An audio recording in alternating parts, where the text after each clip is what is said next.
Noong ng Abril ay may nangyari pong hazing incident sa PNPA Academy sa Barangay Tartaria, Silang, Cavite.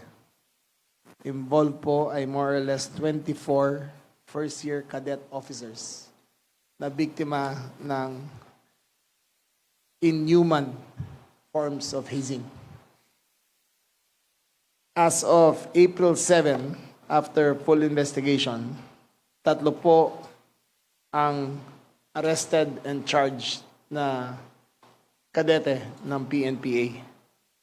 Ito po ay sila Miko Legarda Escalante, 20 years old, PNPA 3rd class cadet, resident of Purok, Maligaya, Davao Oriental. Harold Locob Hehe, 20 years old, PNPA 3rd class cadet, resident of Quezon City.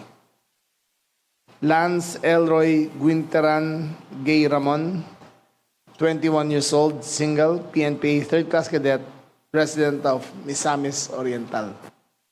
They will be charged with the violation of 11053, the Anti-Hazing Act of 2018. Now, para malaman nyo ang nangyari, noong April 3, naka-receive ng report ng hazing incident.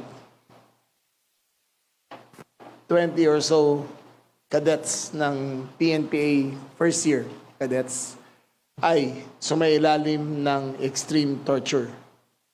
Binuhusan po ang kanilang likod ng mixture ng liquid sosa at muriatic acid, resulting in third-degree burns. Sa ibang kadete ay umabot pa sa kanilang private parts ang asido. Ito po ay hindi katanggap-tanggap. Nakita po namin ng litrato, sunog ang kanilang mga likod hanggang sa baba ay nasunog din.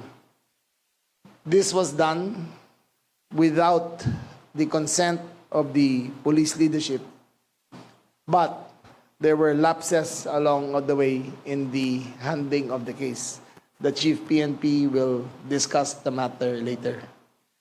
Kailangan ko sabihin na hindi ho namin kinokondena ang ganitong klaseng behavior at sa ngayon ay nakakulong na yung 3 and awaiting formal charges.